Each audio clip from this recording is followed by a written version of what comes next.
Hey everybody, so today I'm going to be showing you my process for making Claire Saffitz salty nut tart from her book Dessert Person.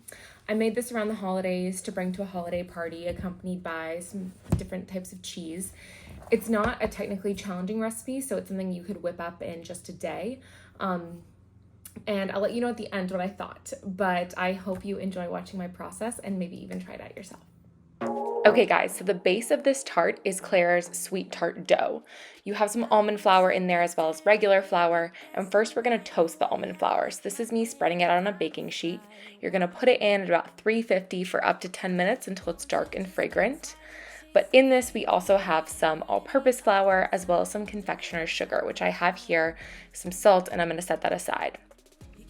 After about 10 minutes, the almond flour will be fragrant, it'll be a bit toasted, darker, and then you're going to combine it in a food processor with your mixture of confectioner's sugar and all-purpose flour.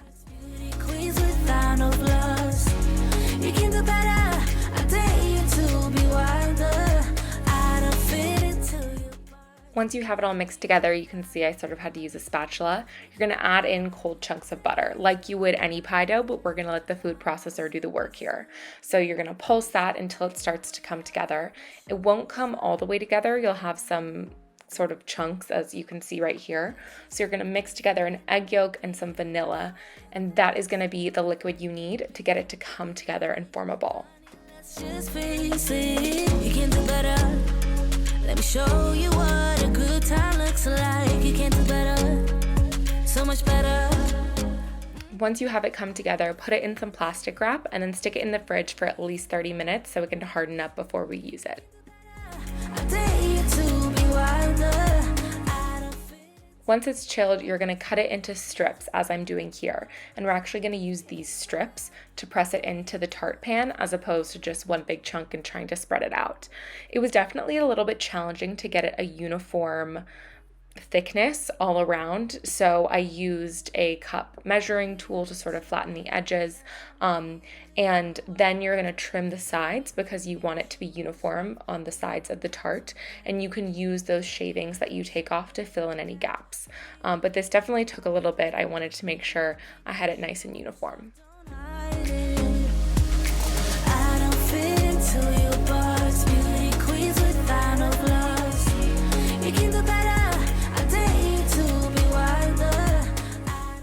Then you're going to send it in for its first bake. So you want to prick it all over with a fork. This will help keep it from rising too much because, again, we want there to be room for our nuts. And also press some tin foil in, so this will also keep it from rising too much. Bring that out. You want it to be golden brown but not too dark because, of course, we're going to bake it again. So this is me checking in on it, and you'll see the final color I went with. You can do better. I dare you to be wilder. Just like our almond flour, we're going to want to toast the nuts. So chop your walnuts and add your pine nuts. We're going to bake these for about 10 minutes at 350 until they're dark and fragrant. While we're doing that, we're going to make our filling. So we have granulated sugar, heavy cream, grapeseed oil, honey, and corn syrup. There's a lot of sugar in this, guys, which I'll get to in my review of it. But we're going to mix all these together and then put them over the stove. We want to melt it all together and get it to the point where it's bubbling, like very heavily, almost boiling. And at that point, you're going to start shaking it, agitating it. You don't want it to burn, but you want to get it sort of a light caramel color. Take that off the heat, add some salt, vanilla, chopped rosemary, swirl that together, and then you're ready to add your nuts, and we're moving on to the final step.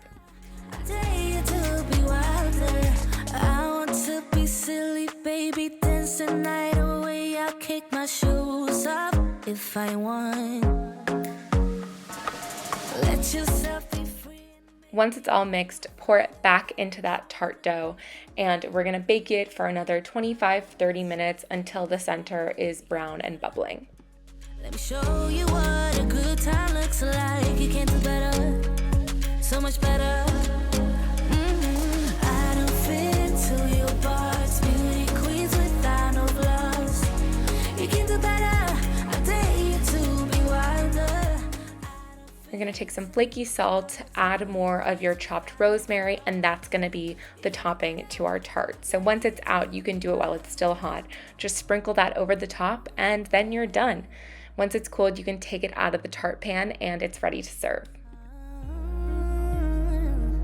Baby, let your head down, be a little wild. If you're serving this at a dinner party, I recommend pre-chopping it for people and then maybe adding some of your favorite cheeses so that they can get the sweet and the savory. Okay guys, so that was my process for making the tart. When it comes to my review, this is the first recipe I've tried in this book that I am going to tweak going forward. I love the concept, but it's too sweet. I was shocked when I read that it's gonna have corn syrup, honey, and white sugar. That's crazy. I think it only needs honey because this was sweet. Like I'm shocked that the name is Salty Nut Tart when it is so sweet. I was thinking this was like a savory appetizer, but it really could be a dessert. And I mean, maybe that's how she sort of thought of it. I think the name may have just thrown me off. And for my purposes, I wouldn't make a nut tart as a dessert. I would make it as an appetizer and have it be salty. So going forward, I'm definitely going to take out the corn syrup and the fourth a cup of sugar. I think it's just unnecessary. Keep the honey, and then I'm going to add more rosemary. I'm probably going to put it in the tart as well as on top, make it saltier. The caramelization that you get with the sugar is nice, but I think you can achieve that with just honey. So as is, I would give this a 5 out of 10. I mean, it's not bad. It's just not what I was expecting or hoping for. So I was disappointed by the outcome, maybe just because I misunderstood. She says the final tart is rich and pleasantly sweet savory. I felt like it was almost just sweet, and I put more salt on top than you were supposed to. So I would definitely tweak it, but I think it's a winner. It's really fast, easy. So I definitely can see myself making this in the future just with a couple tweaks. So I hope you enjoyed. Let me know if you tried out and if you have different thoughts the same. I'd love to hear them. So hope you enjoyed. Take care. Bye.